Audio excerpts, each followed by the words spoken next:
besok di hari kiamat tidak akan bergeser telapak kaki seorang hamba sebelum ia dimintakan tanggung jawab terlebih dahulu tentang 4 persoalan. Apa yang 4 itu? Pertama, an umrihi fima afnahu. Umur yang diberikan kepadanya akan dimintakan tanggung jawab kelak. Di mana umur itu dihabiskan? Diberikan umur 30 tahun ke 40 tahun, 50 sampai 70, 100 bahkan. Sejak kita akil balik sampai ajal datang merenggut nyawa, di mana umur itu dihabiskan? Kita sering main-main, padahal waktu berjalan terus.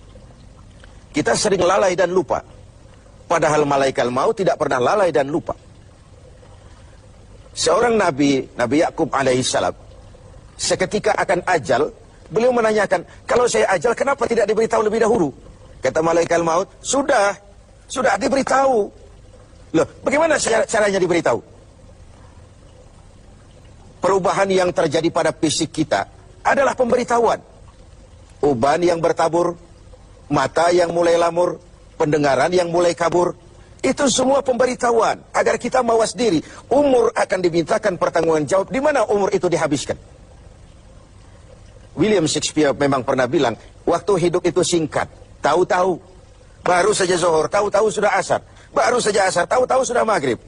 Yang kemarin anak-anak, tahu-tahu sudah punya anak. Tahu-tahu, dan tahu-tahu. The time of life is short, kata Shakespeare. Waktu hidup itu singkat betul.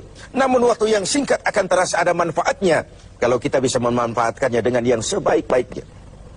Apalah umur panjang kalau cuma untuk menimbun dosa dan kesalahan. Lebih baik umur yang panjang tapi untuk mengkoleksi berbagai kebajikan. Inilah makna ucapan Nabi, khairukum man tala umruhu wa hasuna amalu. Yang terbaik di antara kamu orang yang panjang umurnya dan banyak juga kebaikannya. Umur ini yang sering kita berleha-leha menghabiskannya untuk sesuatu yang tidak punya nilai, kelak akan dimintakan tanggung jawab di hadapan Allah Azza wa Jalla. Lalu yang kedua, wa an syababihi fima ablahu. Masa muda, pernah diberikan umur muda, di mana dihabiskan umur muda itu? Hura-hura atau untuk sesuatu yang bermanfaat? Dahulu ada seorang selebritis lah kalau zaman kita sekarang. Namanya Ibrahim bin Adham. Namanya Malik bin Dinar. Namanya saja sudah Malik bin Dinar, Raja bin Uang. Hidupnya jet set. Satu malam dia mengadakan pesta di rumah mewahnya.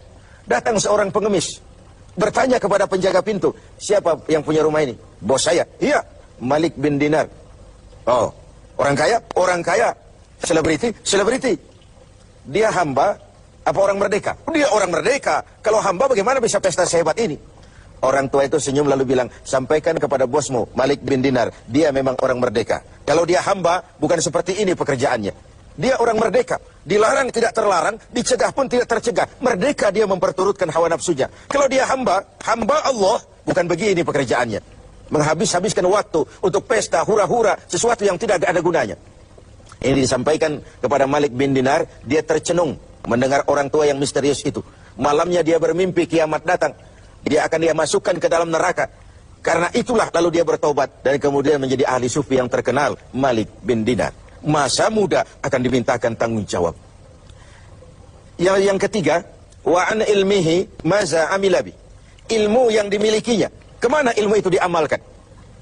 Untuk mencerdaskan orang atau untuk membodohi orang yang memang sudah bodoh? Untuk membimbing umat atau menyesatkan orang lain? Agar hamba menjadi hamba Allah atau agar orang menghambakan dia? Ilmu akan dimintakan pertanggungan jawab. Yang terakhir, wa an malihi min aina iktasabahu wa fima anfaqahu. Kita akan dimintakan tanggung jawab tentang harta kita. Dari mana harta itu didapat dan kemana harta itu dibelanjakan. Perhatikan yang terakhir ini. Tentang ilmu, pertanyaan akhirat cuma satu. Ilmumu kau amalkan untuk apa? Tentang umur, pertanyaan akhirat pun satu. Umurmu kau habiskan di mana? Tentang masa muda, pertanyaan akhirat juga satu. Masa mudamu kau gunakan buat apa? Tapi khusus tentang harta, pengadilan akhirat bertanya dua. Hartamu kau dapat dari mana dan kau belanjakan kemana? Dari mananya dan kemananya? Kadang didapat dari cara yang benar, tapi dibelanjakan untuk yang tidak benar. Atau bisa juga didapat dari cara yang tidak benar, dibelanjakan kepada jalan yang benar. Itu pun tidak mungkin kedua-duanya. Pemirsa TV 7 yang berbahagia, mudah-mudahan kita tidak bernasib seperti orang tua pengusaha di awal pertemuan kita ini. Semoga kita menjadi orang yang bisa mempertanggungjawabkan baik umur, masa muda, ilmu pengetahuan, dan harta yang dititipkan Allah kepada kita. Tidak satupun yang akan luput dari pengadilan akhirat.